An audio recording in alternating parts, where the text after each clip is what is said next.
안녕하세요, 여러분. 편안하게 듣는 잠자리 동화 달콤 오디오북입니다.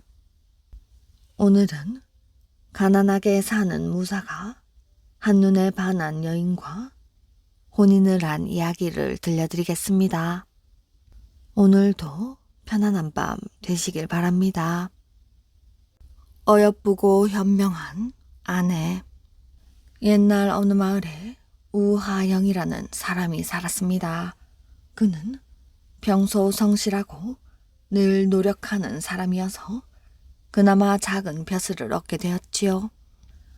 이미 혼인할 나이가 지난 그는 월급도 시원찮은 데다 나이는 들어가고 있으니 누구에게도 말도 못하고 애만 태우고 있었습니다. 그러던 어느 날 작은 고을을 순찰하게 되었는데 산길을 돌아 멀리 마을이 보이는 길을 걷고 있었지요. 그런데 그의 눈을 붙잡은 것이 있었습니다. 다름 아닌 아름다운 여인이었지요. 길 아래에는 개울이 있었는데 그곳에서 여인이 빨래를 하고 있었습니다. 여인은 이제 막 시집 갈 때가 된 듯한 어여쁜 여인이었지요. 아직 결혼을 하지 못한 노총각이니 관심을 갖는 것은 어쩌면 당연한 일이었습니다. 하지만 여인은 누군가 자신을 보고 있는 줄도 모르고 열심히 빨래만 하고 있었지요. 오하영이 넋을 잃고 얼마나 바라보았을까? 여인은 빨래를 다 했는지 광주리에 빨래를 담아 머리에 이려고 고개를 드는 순간 우하영과 눈이 마주쳤습니다. 순간 여인은 빨래 광주리를 곧장 내려놓았지요. 우하영은 여인이 자신을 본 순간 너무 긴장한 나머지 어찌할 바를 몰라 바구니를 내려놓은 줄만 알고 있었지만 그것은 착각이었지요. 사실은 바구니가 너무 무거워 혼자서는 머리에 올릴 수가 없었던 것입니다. 여인은 몇 차례 더 바구니를 들어올려 보았지만 뜻대로 되질 않았지요. 우하영은 마음속으로는 당장이라도 달려와 바구니를 번쩍 들어 그녀의 머리 위에 올려주고 싶었지만 행동으로 옮길 수는 없는 일이었습니다. 남봉꾼 같았으면 곧장 여인에게 가서 도와주는 척하면서 허리라도 한 번 만져볼 일이지만 매사에 성실하게 생활하면서 무사로 일하는 우하영으로서는 그럴 수 없는 노릇이었지요.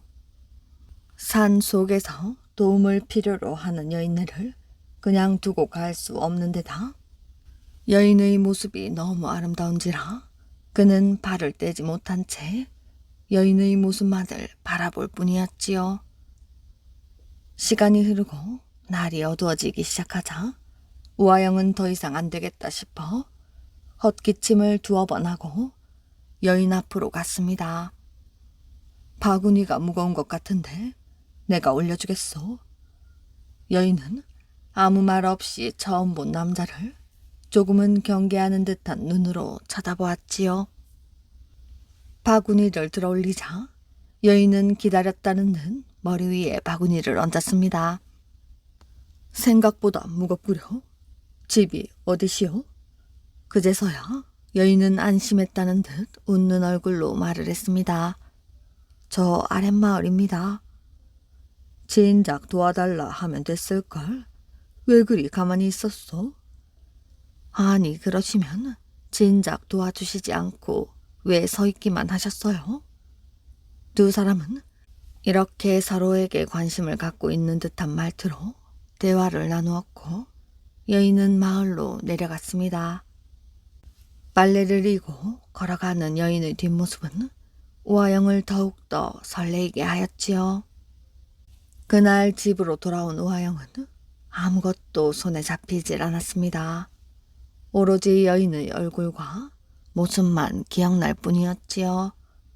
며칠을 그렇게 멍한 정신으로 보낸 우하영은 더 이상 참을 수 없어 여인을 만나기 위해 작정을 하고 그 마을을 찾아갔습니다. 하지만 그 여인은 볼 수가 없었지요. 포기할 수 없다는 생각에 다시 마을을 둘러보았습니다. 그런데 우물가에서 그 여인이 물 항아리를 이고 집으로 가려는 게 아니겠어요? 누군가 미친놈이라고 흉보거나 욕해도 상관없었습니다. 그는 곧장 여인에게 달려갔지요. 그런데 뒷모습은 그야말로 여인과 똑같았으나 앞모습은 그 여인이 아니었습니다. 결국 여자를 보지 못하고 그냥 떠나야 하는가 싶어 어깨를 늘어뜨리고 마을을 떠나려고 하는데 다시 우물가에서 한 여인이 우하영과 눈이 마주쳤습니다. 바로 자신의 마음을 애태우고 설레게 했던 그 여인이었지요. 여인은 그를 보자 항아리를 떨어뜨리고 말았습니다. 항아리는 깨지고 여인은 물을 뒤집어 쓰게 된 것이지요. 여인은 옷을 훌훌 털고 집으로 향해 걸어갔습니다. 우하영은 여인의 뒤를 따라갔지요. 드디어 여자는 작은 오두막집에 도착하자 방 안으로 들어갔습니다. 최소한의 예의라도 지켜야 한다는 생각에 우하영은 여인이 나오기만을 기다리며 대문 앞을 서성였지요. 여인은 옷을 새 옷으로 갈아입고 나왔습니다. 여인은 머리를 숙여 정숙하게 인사를 하고는 무슨 일로 찾아왔는지 모르지만 안으로 들어오라며 그를 방으로 안내했습니다. 저는 본래 관가에서 일하는 노비의 딸이었습니다.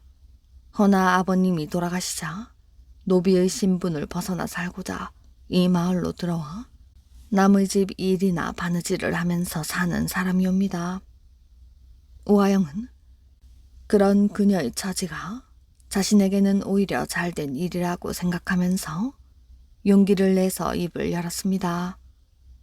우리 둘 다 외로운 처지인데다 혼인을 할 나이가 되었으니 함께 사는 것이 어떻소?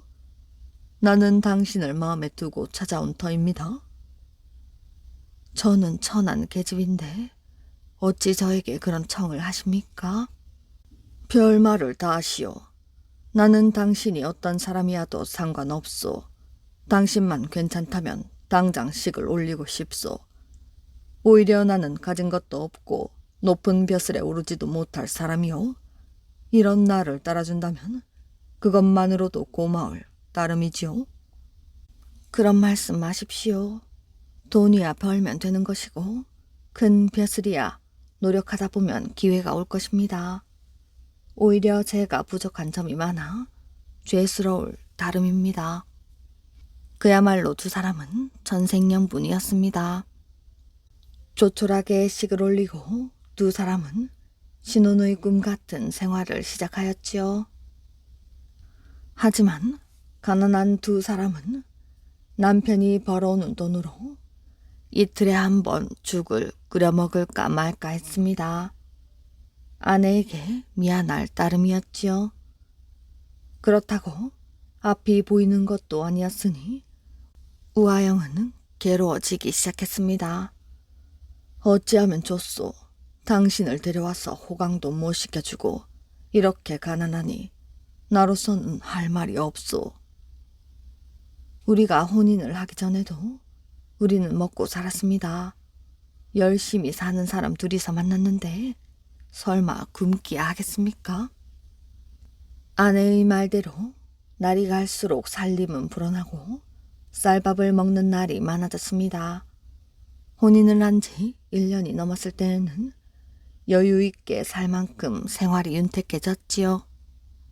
우하영은 자신이 벌어다 주는 돈으로는 어림도 없는데 잘 먹고 잘 살고 있으니 돈이 어디서 생긴 건지 아내에게 늘 궁금해하였습니다. 그럴 때마다 그의 아내는 열심히 살고 있으니 더 이상 묻지 말라는 말뿐이었지요. 조금 더 세월이 흐르고 우하영은 무사로서의 임기가 끝나고 새로운 결정을 하기에 이르렀습니다. 여보, 이제 우리는 내 고향 병산으로 돌아가야 할 것 같소. 그러자 그의 아내는 말을 했지요. 그게 무슨 말씀이세요? 남자가 더 큰 물로 나가지 못할지언정 산골로 다시 돌아간다는 것은 그리 좋은 일은 아닌 듯 싶습니다. 아직 젊은 나이니 차라리 서울로 올라가서 공부도 하고 좋은 분들도 만나시는 게 어떻겠어요? 아니, 이 사람아.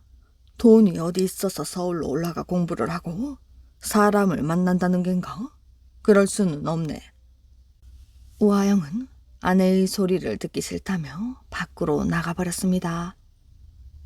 저녁이 다 되어서야 돌아온 우하영은 아내의 얼굴을 보는 순간 아내가 몹시 울어서 눈이 퉁퉁 부었다는 것을 알게 되었지요. 서방님, 내일 서울로 떠나세요. 돈은 저기 있습니다. 아내가 가리키는 곳을 보니 정말로 돈 자루가 있었습니다. 실은 제가 그간 서방님 몰래 남의 집 일이나 바느질을 하여 푼푼히 모아둔 돈입니다. 저 돈을 가지고 올라가시면 한동안 공부도 마음껏 하시고 좋은 분들을 만나 출세의 길도 열 수 있을 것입니다. 저도 따라가고 싶은 마음은 굴뚝 같지만 들이서 벌지 않고 쓰다 보면 금방 돈이 없어질 것이고 공부하는 사람 옆에 아낙네가 붙어 있으면 공부가 제대로 되지 않을 터이니 염려 마시고 다녀오세요. 말을 듣고 나니 우아영으로서는 미안한 마음과 고마운 마음이 들면서 눈물이 나왔습니다. 다음 날 우아영은 아내의 말대로 서울로 떠났습니다. 고향을 떠나올 때는 아내에 대한 고마움에 보답하기 위해 반드시 성공하겠노라고 마음을 먹었지만 늘 가난하게 살다 갑자기 돈이 많아진 탓에 그는 그만 술만 마시고 노는 일에 빠져버렸습니다. 세월이 흘러도 남편으로부터는 잘 있다는 소식만 들려왔을 뿐 다른 소식은 없었지요. 이를 이상하게 여긴 그의 아내는 사람을 통해 남편의 근황을 알아본 결과 역시 예상했던 대로였습니다. 허구한 날 술과 노름에 빠져 이제 돈도 얼마 남지 않은 상태이고 공부는 전혀 하고 있지 않았지요. 현명한 아내는 남편에게 편지를 보냈습니다. 서방님, 기다리다 이젠 지쳐 저는 다른 남자에게 시집을 가려고 합니다. 부디 건강하십시오. 이 편지를 전해받은 우하영은 복수심이 불타올랐습니다. 참으로 알 수 없는 계집이군.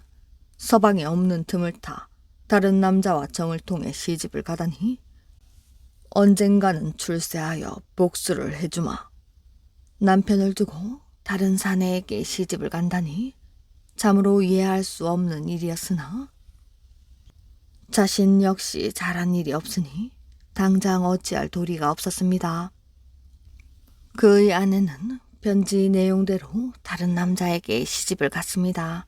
하지만 실은 부부의 연으로 사는 것이 아니라 70 넘은 노인을 병간호 해주면서 그 대가로 돈을 받기로 한 결혼이었던 것이지요. 그의 아내가 쓴 비법은 역시 잘 먹혀 들어갔습니다. 아내가 그렇게 사는 동안 우아영은 복수심 하나로 오로지 공부에만 열중한 결과 드디어 평안도 어느 지방 어사가 되어 고향으로 돌아왔습니다. 그때는 이미 그의 아내가 병간호를 하던 노인은 죽은 후였고 아내는 혼자서 성실하게 살고 있었습니다. 남편의 소식을 들은 아내는 우아영에게로 달려갔지요. 그러자 우아영은 복수하겠다던 마음은 간데없이 아내를 반갑게 맞이했습니다. 고향에 내려오자마자 아내의 숨은 사연을 이미 들었던 것이지요. 늙은 노인에게 시집을 간 것과 모두 자신을 위해 한 일이라는 것을 알고 있었습니다. 아내의 그런 과감한 결정이 없었다면 결코 자신은 성공하지 못했을 것이라는 것을 스스로 너무 잘 알고 있었던 것이지요. 환생초를 꺾어간 처녀. 옛날 어떤 곳에 아들, 딸, 남매를 두고 많은 종과 하인을 거느린 부잣집이 있었습니다. 그런데 딸이 15살, 아들이 10살 되던 해에 부자 내외는 우연히 병이 들어 한꺼번에 죽어버렸지요. 부잣집에 어른이 다 죽고 어린 것들만 남게 되니 이 집의 큰 종은 딴 마음을 먹고 아들을 죽여 없애고 딸을 제 아내로 삼으면 이 집 재산은 다 제 것이 될 것이라고 생각을 했습니다. 그래서 여러 가지 꾀를 생각해냈지요. 큰 종의 환갑날이 닥쳐왔습니다. 큰 종은 이날 상전의 아들을 청에다가 독주를 먹여 죽일 작정으로 따로 독주를 담갔지요. 이 일을 계집 종이 알고서 상전의 딸에게 말을 했습니다. 딸은 화를 면할 궁리를 하였지요. 딸은 솜을 한 뭉치 달 타서 뭉쳐두었다가 동생이 큰 종의 환갑 잔치에 갈 때 도포 소매에다 넣어주면서 큰 종놈이 술을 권하거든 마시는 체하고 아무도 모르게 이 솜뭉치에다가 부어두어라. 그 술을 먹었다가는 그 자리에서 즉사를 할 테니 절대로 술을 먹어서는 안 된다. 동생이 환갑 잔치에 가보니 종은 큰 상을 갖다 바치면서 술을 자꾸 권했습니다. 동생은 술을 마시는 체하고는 아무도 모르게 도포 속에 넣어둔 솜뭉치에다가 쏟고 또 쏟았지요. 동생은 집으로 돌아와서 누이를 보고 술을 한 잔도 먹지 않았다고 하면서 도대체 술이 얼마나 독하길래 먹지 말라고 했느냐면서 그 솜뭉치를 꺼내어 쭉쭉 바라보았습니다. 동생은 그만 그 자리에서 죽고 말았지요. 누이는 이것을 보고 깜짝 놀라 어쩔 줄을 몰랐습니다. 그러다가 동생의 옷을 벗겨 자기가 입고 제 옷을 벗어서 동생에게 입혀 자는 듯 잘 눕히고 집을 나와 먼 데로 가버렸습니다. 다음 날 큰 종이 주인 집에 와보니 죽어 있어야 할 아들은 없고 딸이 죽어 있어서 화가 나 거들떠 보지도 않고 되돌아가 버렸습니다. 집을 나온 딸은 서울로 올라갔지요. 아는 집도 없고 갈 데도 없어서 그저 발 가는 대로 이곳저곳 돌아다녔습니다. 그러다가 어떤 집 정원에 여러 가지 꽃이 피어 있는 것을 보고 꽃 구경을 좀 할 셈으로 그 집으로 들어갔지요. 그 집에서는 누구인데 남의 집에 함부로 들어오느냐고 야단을 하였습니다. 그래서 처녀는 자기가 구하라고 하였지요. 그랬더니 그 집에서는 불쌍히 여겨 같이 데리고 살다가 이 아이가 하도 착하고 잘생겨서 남자아이인 줄만 알고 사위로 삼았습니다. 처녀는 할 수 없이 남자 행세를 하고 지냈지요. 하루는 섹시하고 같이 꽃밭에 가서 이 꽃 저 꽃을 살피며 꽃 구경을 하였는데 꽃 가운데에 환생초라는 꽃이 있었습니다. 처녀는 죽은 사람을 다시 살아나게 하는 꽃이라는 말을 아내에게 들었지요. 처녀는 그 환생초라는 꽃을 세 송이 꺾어 달라고 해서 그것을 가지고 부모님 제사를 지내러 시골에 가겠다고 하고 집으로 내려왔습니다. 집에 와보니 동생은 자는 듯이 그대로 누워 있었지요. 처녀는 환생초를 동생의 몸과 얼굴과 코에다 하나씩 갖다 대고 문질렀습니다. 그랬더니 동생이 부스스 일어나는 것이 아니겠어요. 누이는 동생에게 그동안 일어났던 이야기를 다 해주었습니다. 그리고는 큰 종놈을 잡아다가 죄상을 낱낱이 불게 하고 관가에다 넘겼지요. 그리고 동생을 서울로 보내어 그 집의 사위로 들어가게 하였습니다. 누이는 재산을 정리하여 돈은 동생에게 보내고 금부치와 비단은 자기가 가졌습니다. 누이는 방만한 큰 궤를 짜서 그 안에 배틀을 차려놓은 다음 궤를 강물에 띄우고 그 안에서 비단을 짜면서 떠내려갔습니다. 궤는 강물을 따라 흘러내려갔지요. 얼마를 떠내려가자 어떤 고을까지 갔습니다. 그때 그 고을의 원님이 강가를 지나다가 큰 궤를 보고 건져냈습니다. 원님은 궤 안에 예쁜 처녀가 비단을 짜고 있는 것을 보고 기뻐했지요. 원님은 마침 혼자 몸이어서 곧 처녀를 아내로 맞이했습니다. 그래서 동생은 서울 사람의 사위가 되고 누이는 원님의 부인이 되어서 잘 살았다고 합니다. 다시 살아난 아들. 신라 진평왕 때 국사였던 원광법사는 이덕삼의 3대 독자로 태어났습니다. 원광법사의 본명은 경조로서 손이 귀한 집안이었던 만큼 태어나면서부터 집안 식구들의 사랑과 귀여움을 독차지하였지요. 농사꾼인 덕삼은 아내와 함께 70이 넘은 아버지를 복양하며 살고 있었는데 효성이 지극하여 마을 사람들의 칭찬이 자자했습니다. 경조가 3살 되던 해였지요. 부엌에서 아침을 준비하던 덕삼의 아내는 어린 경조에게 젖을 먹이기 위해 방으로 들어갔습니다.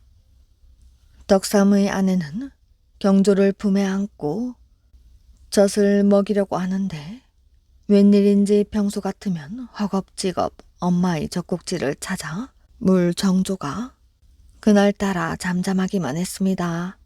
덕삼의 아내는 어린 아들이 깊이 잠들었다고 생각을 하고 잠을 깨울 요량으로 경조의 볼을 살짝 꼬집어 보았지요. 그러나 경조의 얼굴은 이미 사색으로 변하고 있었고 전신이 나무토박처럼 딱딱하게 굳어 있었습니다. 덕삼의 아내는 혼비백산해서 그만 넋을 놓고 말았지요. 눈에 넣어도 아프지 않을 만큼 귀한 아들을 어찌 이리 허망하게 보낸단 말입니까? 평소에 지병이 있었던 것도 아니고 간밤에 별다른 병색이 있었던 것도 아닌데 무슨 연유로 이렇게 세상을 버렸다는 말인가요? 덕삼의 아내는 당장 그 자리에서 땅을 치고 통곡이라도 하고 싶었으나 곧 마음을 지그시 누르고 평정을 되찾았습니다. 연로하신 시아버지가 아직 잠자리에서 일어나지 않은 탓이었습니다. 덕삼의 아내는 애간장이 끊어지는 심정으로 숨이 끊어진 아들을 등에 업고 발소리를 낮추어 부엌으로 들어갔지요. 솥에서 시아버지의 밥을 퍼 따뜻한 방 아랫목에 묻은 다음 남편의 밥을 벗어 함지박 속에 담았습니다. 그런 와중에도 눈물은 쉴 새 없이 흘렀지요. 시아버지와 남편의 밥에 눈물 한 방울이라도 떨어뜨릴까봐 그녀는 몇 번이고 얼굴을 돌려 혼자 고스란히 눈물을 받아내어만 했습니다. 남편의 아침상을 마련한 덕삼의 아내는 함지박을 머리에 이고 남편이 일하고 있는 밭으로 나갔지요.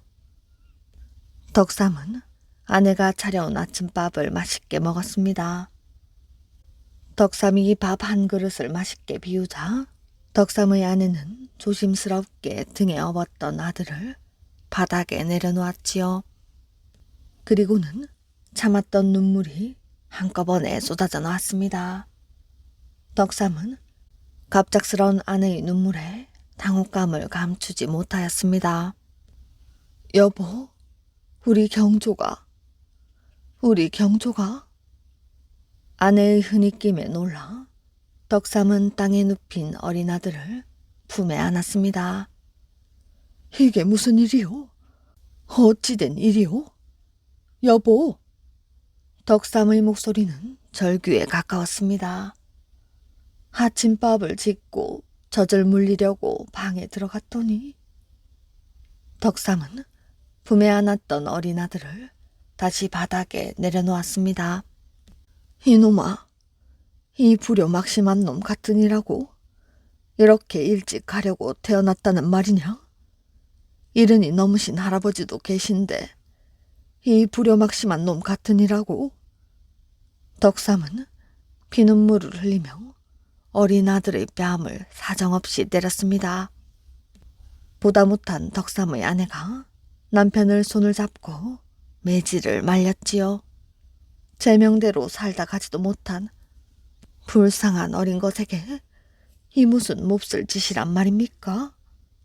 이렇게 덕삼의 아내가 남편의 손을 잡고 절규하는 그 순간 죽은 줄로만 알았던 어린 아들 경조가 울음을 터뜨렸습니다.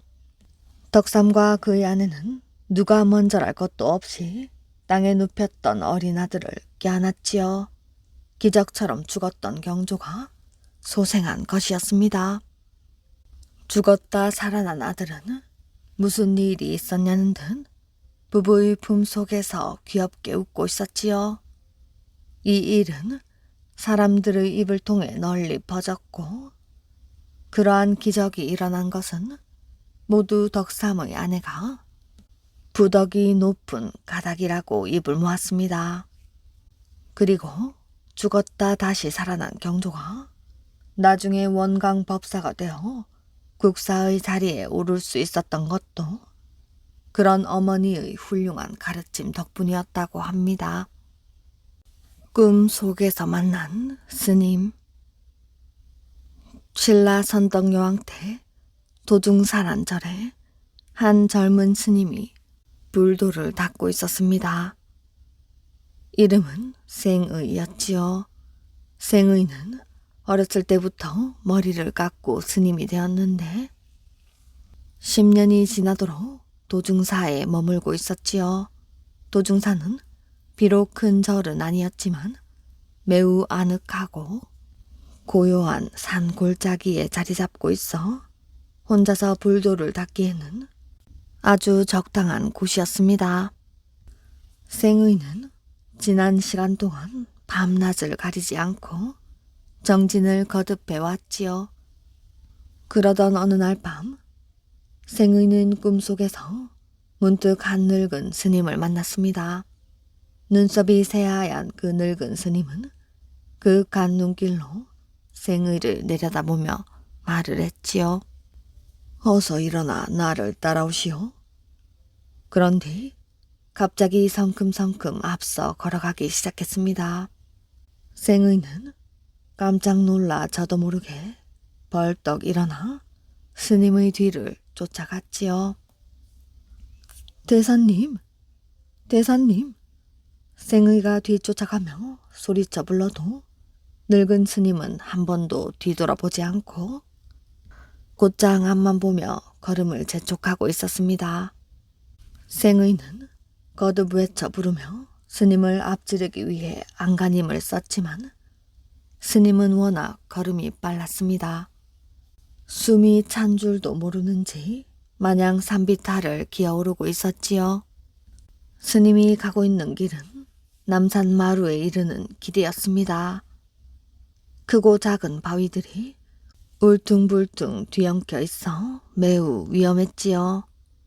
자칫하면 발을 헛디뎌 미끄러지기가 일쑤였습니다.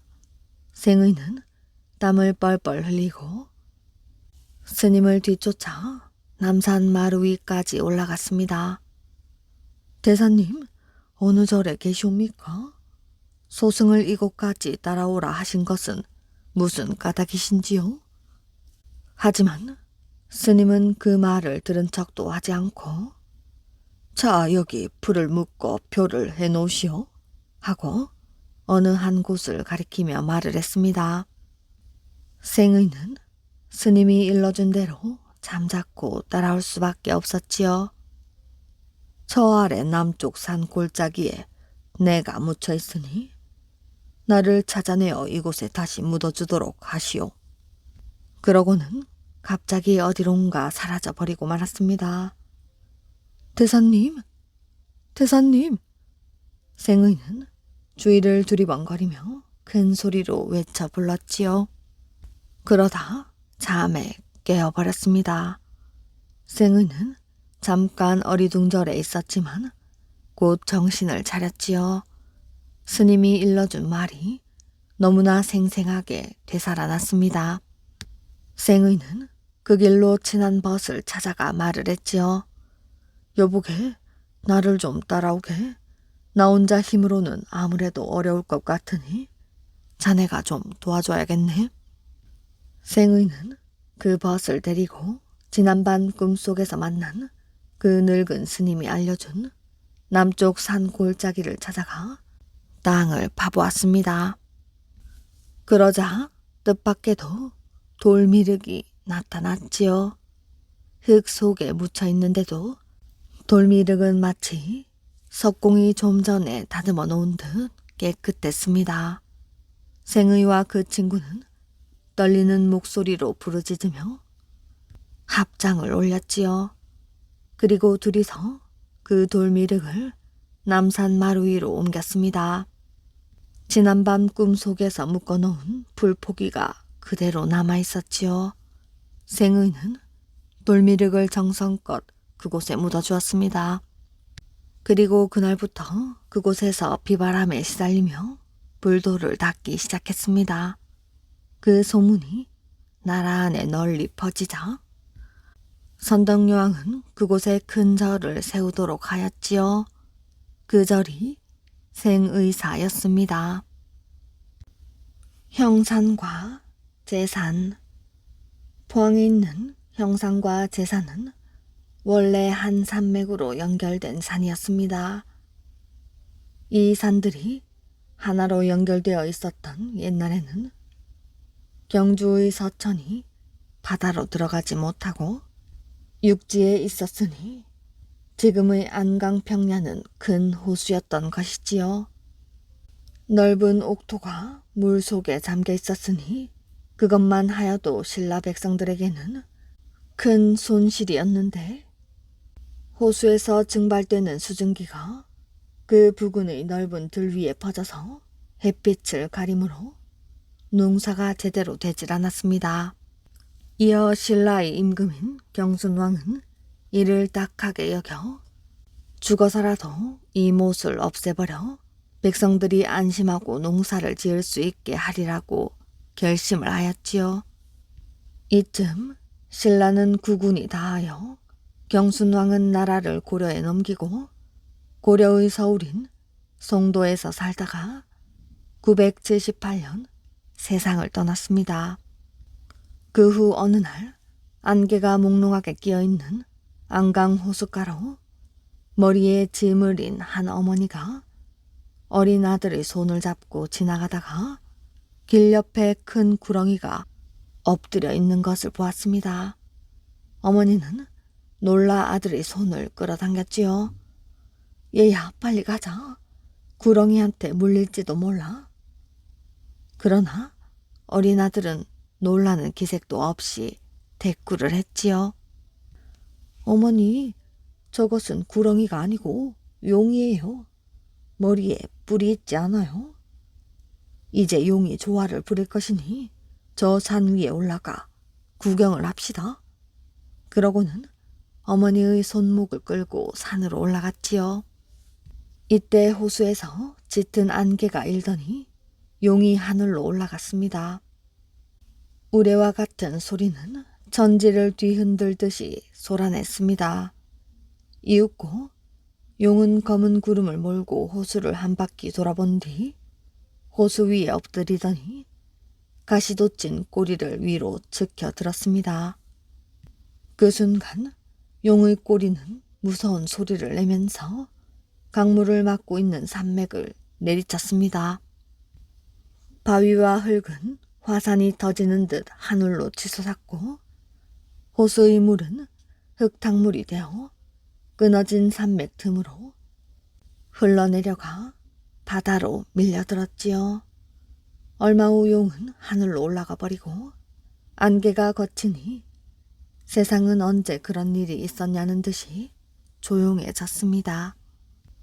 안강호수에 괴었던 물이 동해로 흘러 다 빠져버리자 안강호수는 넓은 옥토가 펼쳐진 안강평야가 되었으며 경주의 서천 강물은 평야의 가운데를 지나 끊어진 산맥 사이로 흘러내려갔지요. 그리고 원래 하나로 연결되었던 산맥이 두 쪽으로 갈라져서 두 봉우리의 산이 되었습니다. 사람들은 남쪽의 큰 봉우리를 형산이라고 하고 북쪽의 작은 봉우리를 제산이라고 불렀습니다. 안강평야의 넓은 옥토는 농사를 짓는 터전이 되고 형산강으로는 고깃배가 드나들게 되었으니 이곳은 참으로 살기 좋은 터전으로 변하였지요. 이 일은 백성을 사랑하던 경순왕이 세상을 떠난 후 용이 되어 백성들의 소원을 풀어준 것이라고 하여 이곳 사람들은 경순왕을 우러러 주앙하여 왔습니다. 아기 장수 이야기. 어느 깊은 밤 한 집에서 우렁찬 아기 울음 소리가 들렸습니다. 아기가 태어난 것이지요. 아기 어머니와 아버지는 기쁨에 들떠 아기를 보았습니다. 그런데 아기 아버지가 아무리 애를 써도 탯줄이 잘라지질 않았습니다. 가위로도 되질 않아 칼로 잘라보려고 했지만 탯줄은 끊어지지 않았습니다. 아버지는 이웃에 사는 아주머니에게 도움을 청했지요. 이런 탯줄은 살다 살다 처음 보네. 아주머니도 혀만 찰 뿐이었습니다. 그때 누군가 밖에서 부르는 소리가 들렸지요. 누구 안 계시오? 물이나 한 모금 얻어먹읍시다. 아버지가 내다보니 낯선 할머니가 있었습니다. 제가 지금 경황이 없어서요. 우물에서 떠잡수시오. 무슨 일인데 그러시오? 할머니는 성큼 방으로 들어왔습니다. 아내가 방금 아기를 낳았는데 탯줄이 잘리질 않습니다. 할머니는 아기를 보며 말을 했습니다. 어서 나가 억새풀을 좀 뜯어 오시구려. 아버지는 이상했지만 다른 도리가 없어 들에 나가 억새풀을 구해왔습니다. 칼과 가위로도 못 자르는데 이 억새로 자르신다고요? 그냥 보시구려. 할머니는 가느다란 억새풀로 탯줄을 내리쳤습니다. 그러자 신기하게도 아기의 탯줄이 잘라지는 것이었습니다. 아버지는 할머니의 뒷모습에 대고 몇 번이나 절을 했습니다. 그리고 며칠이 지난 어느 날이었습니다. 장에서 아내가 먹을 미역을 사오다가 아버지는 이웃 사람에게 이상한 이야기를 듣게 되었지요. 자네 아기 장수 이야기를 아는가? 소문이 자자하던데 아기 장수가 백마를 타고 나타나 못된 양반들을 모두 벌준다는 거야.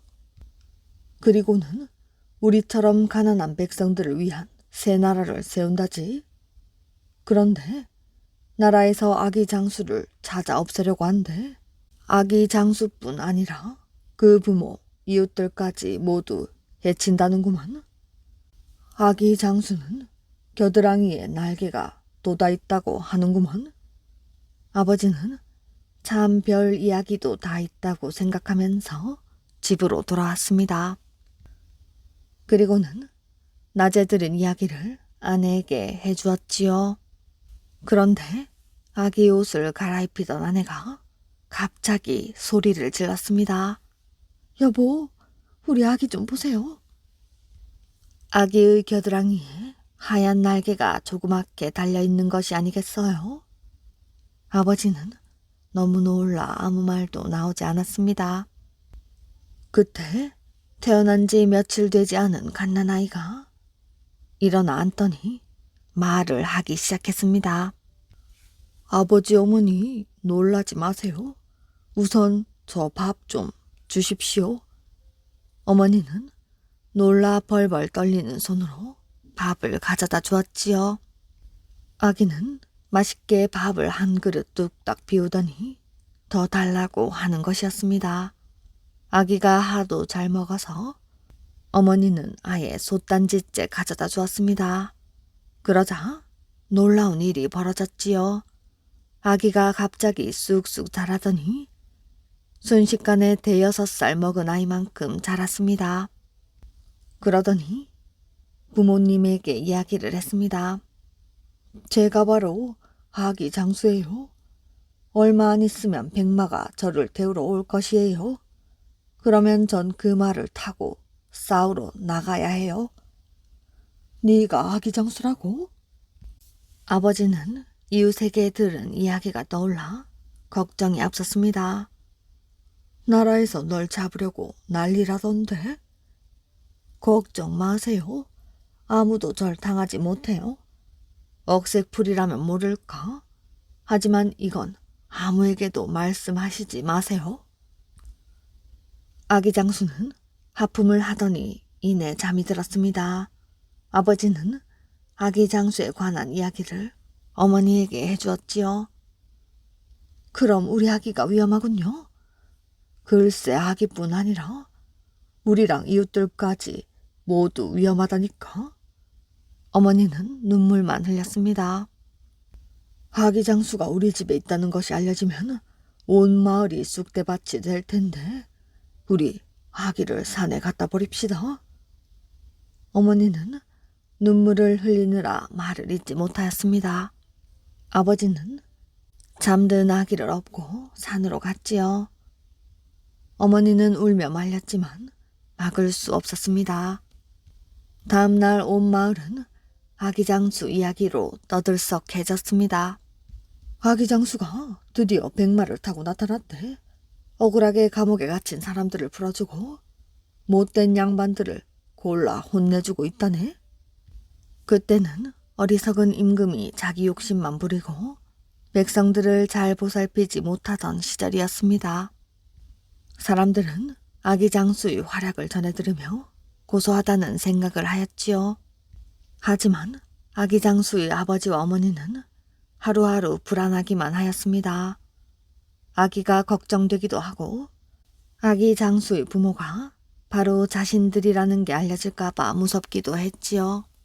그러던 어느 날 병사들이 집으로 우르르 몰려왔습니다. 너희가 아기 장수 부모지? 병사들은 아기 장수 어머니와 아버지를 붙들어 갔습니다. 너희들은 부모이니 어떻게 하면 아기 장수를 이길 수 있을지 알 것이다. 사실대로 말하거라. 아기를 버린 것 때문에 마음이 아팠던 아버지와 어머니는 아무 말도 하지 않았습니다. 두 사람은 모진 고초를 겪어야 했지요. 안 되겠다. 이웃 사람을 잡아오너라. 뭔가 아는 것이 있을 것이다. 이웃 아주머니가 끌려왔습니다. 아기 장수가 무엇에 가장 약한지 넌 이웃이니 알 것이다. 어서 말하거라. 아주머니는 어머니를 보았습니다. 지쳐 쓰러져 있던 어머니는 간절한 눈빛으로 아주머니를 바라보며 고개를 저었지요. 병사들은 아주머니까지 매질을 하기 시작했습니다. 아이고, 사람 살려. 제발 살려주십시오. 아주머니는 결국 견디지 못하여 말을 해버렸습니다. 그 아기가 처음 태어났을 때 아무것도 안 잘리던 탯줄이 억새풀에 잘렸습니다. 병사들은 억새로 화살을 만들었습니다. 그리고 아기 장수가 분명 제 부모를 구하러 올 것이므로 숨어 기다리기로 했지요. 얼마 지나지 않아 백마를 탄 아기 장수가 나타났습니다. 병사들은 일제히 억새 화살을 쏘아 올렸지요. 아기 장수는 무수히 날아드는 억새 화살을 맞고 고꾸라졌습니다. 아가! 아기 장수는 눈을 감기 전 어머니를 바라보았지요. 안타까움만 가득한 눈이었습니다. 백마는 하늘을 보며 구슬프게 울었습니다. 그리고 아기 장수를 태운 채 하늘로 날아올랐지요. 백마는 어느 바위 앞에 서더니 다시 한번 구슬프게 울었습니다. 그러자 바위가 쩍 갈라졌지요. 백마는 바위 속으로 걸어 들어갔습니다. 백성을 구하고 새 나라를 세우려던 아기 장수의 꿈은 사라지고 만 것이었지요. 하지만 사람들은 언젠간 아기 장수가 다시 나타날 거라고 믿었습니다. 당나라 군을 물리친 양만춘. 살수대첩에서 을지문덕에게 패한 수나라는 곧 멸망하고 당나라가 중국 대륙을 통일하였습니다. 당나라 태종 때에 이르러 땅을 더욱 넓히려고 고구려를 침략하였지요. 고구려 보장왕 4년에 당 태종은 30여만 명의 군사를 이끌고 요하를 건너 요동 일대의 성을 치고 안시성을 공격해 왔습니다. 안시성은 요동성에 비하면 작은 산성에 지나지 않았지요. 그러나 군사적으로 중요한 곳이어서 당나라 군사가 이 성을 점령하지 않고는 더 진격을 할 수 없었습니다. 고구려에서는 있는 힘을 다해 안시성을 지켜야 했습니다. 안시성의 성주 양만추는 5만 명의 군민을 거느리고 끊임없는 훈련을 통하여 만반의 태세를 갖추고 있었지요. 양만추는 이런 사태가 닥쳐올 것을 대비하여 젊고 힘있는 젊은이를 모아 훈련을 시켰습니다. 양만추는 나이가 어리거나 나이가 많은 사람들은 후방에서 뒷바라지를 하게 하였습니다. 그는 안시성이 1년쯤 적에게 포위를 당한다 하더라도 끄떡없을 만큼 만반의 준비를 하였습니다. 철저히 대비를 한 안시성 사람들은 당나라 군사가 쳐들어와도 조금도 동요하지 않고 모두들 자기가 맡은 일에 열심이었지요. 그래서 지금 적이 포위를 했는지 적과 전투를 치르고 있는지를 전혀 알지 못하고 그저 평화롭게 지냈습니다. 첩자를 통해 안시성 안의 상황을 보고받은 당태종은 어이가 없었습니다.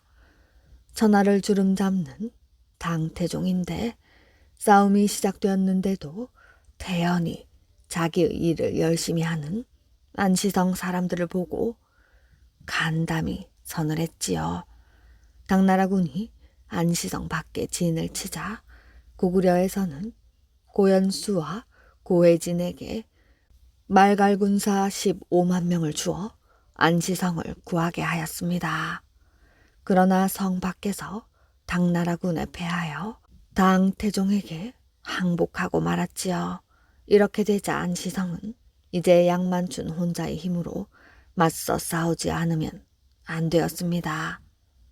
당나라군은 사기가 하늘로 치솟아 하루에도 몇 차례씩 안시성을 공격하였습니다. 양만춘은 안시성 둘레에 밭갓 개천과 안 개천을 파놓고 물이 흐르게 하였습니다. 밭갓 개천은 물이 많았으나 폭이 좁아 건너기가 쉬웠지요. 밭갓 개천에서 몇십 걸음을 가면 안 개천이 있는데 안 개천에서 얼마 떨어지지 않은 곳에 흙으로 쌓은 도성벽이 우뚝 솟아 있었습니다. 당나라의 선봉장은 도성벽을 공격하기로 작전을 세웠지요. 그러나 밭갓 개천을 건너려고 하자 안시성에서 고구려군이 쏘아대는 화살을 피할 수가 없었습니다. 당나라군이 밤을 이용하여 밭갓 개천을 건너려고 할 때였습니다. 거센 바람 소리가 나더니 커다란 물줄기가 밭갓 개천을 덮쳤습니다. 사람 살려! 밭갓 개천을 건너려는 당나라군은 거센 물살에 휩쓸려 서로 살겠다고 야단이 났습니다. 이때 갑자기 불꽃이 하늘로 오르더니 안시성 주위가 대낮처럼 밝아졌습니다. 그러자 기다렸다는 듯이 성루에서 불붙은 집단 덩어리가 마구 쏟아져 내렸지요. 바깥 개천에서는 물로 또 안 개천에서는 불로 공격을 당하니 당나라군은 갈팡질팡 싸울 생각을 잃고 말았습니다. 수많은 희생자를 내고도 당나라군은 악착같이 안시성 성벽을 넘으려 하였지요. 이를 놓치지 않고 안시성 성루에서 불화살을 쏘아 당나라군을 공격하자 당나라군은 후퇴할 수밖에 없었습니다. 그 뒤로도 싸움은 밤낮을 가리지 않고 계속되었습니다.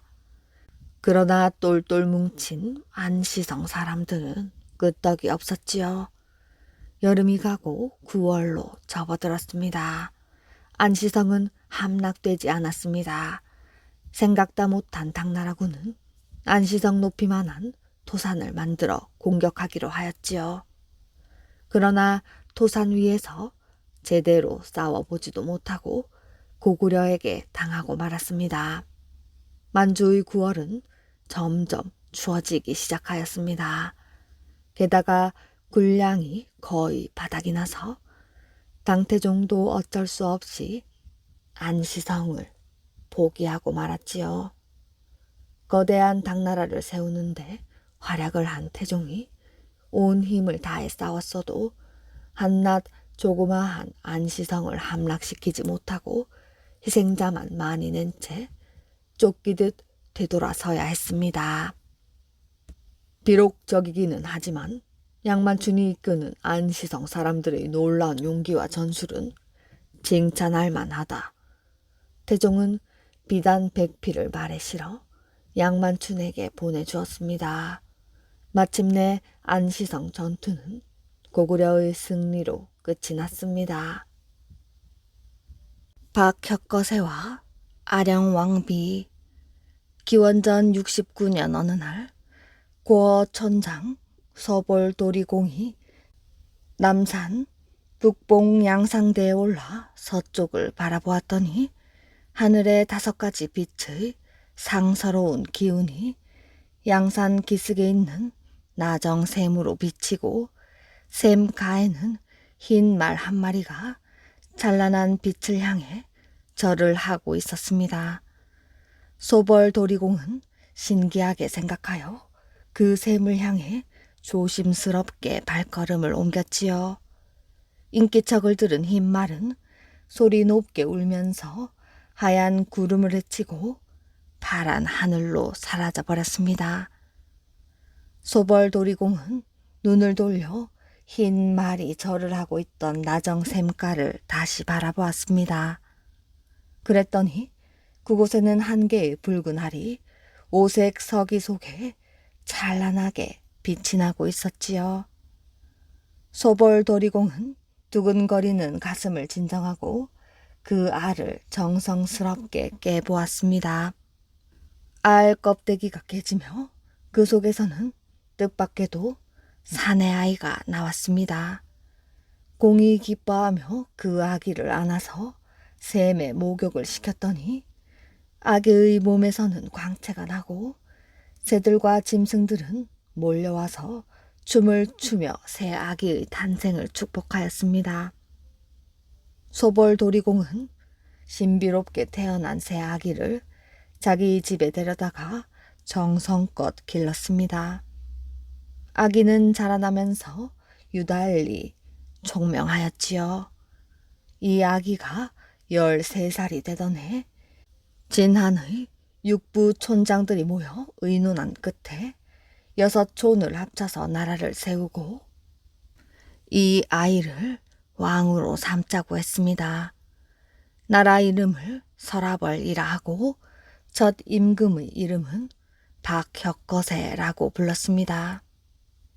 박혁거세가 탄생하던 날 사량리에 있는 아령정가에서도 이상한 일이 생겼습니다. 갑자기 검은 구름이 일며 큰 계룡이 나타났습니다. 계룡은 샘가로 가서 꼬리를 흔들며 크게 몸부림을 치더니 왼쪽 옆구리에서 한 옥동열을 낳아 하늘로 올라가 버렸지요. 근처에 사는 한 할머니가 이것을 보고 달려와서 아기를 보자기에 안았습니다. 아기는 용모가 단정하고 예쁘게 생겼으나 입만은 어머니 계룡을 닮아 닭의 부리처럼 뾰족하게 나와 있었지요. 할머니는 아기를 안고 월성 북쪽으로 흐르는 냇가로 가서 아기의 얼굴을 씻어주었습니다. 이상하게도 흐르는 물이 아기의 입술에 닿자 뾰족하던 부리는 떨어져 나가고 예쁜 여자아이가 되었습니다. 용의 몸에서 태어난 아기를 할머니는 거룩하게 여겨 집에 데려다가 정성스럽게 키웠지요. 아기 이름은 태어난 우물 이름을 따서 알령이라고 불렀는데 알령 아가씨는 자라나자 용모가 아름다울 뿐 아니라 마음씨도 어질고 지혜와 덕성이 뛰어났습니다. 박혁거세가 즉위한 후 5년이 되던 해 아령 아가씨를 맞아 왕비를 삼았으니 아령 왕비는 신라의 첫 왕비가 되었지요. 아령 왕비는 나라의 어머니로서 박혁거세를 잘 도왔으므로 나라의 사람들은 임금과 왕비를 두 성인이라 불렀다고 합니다.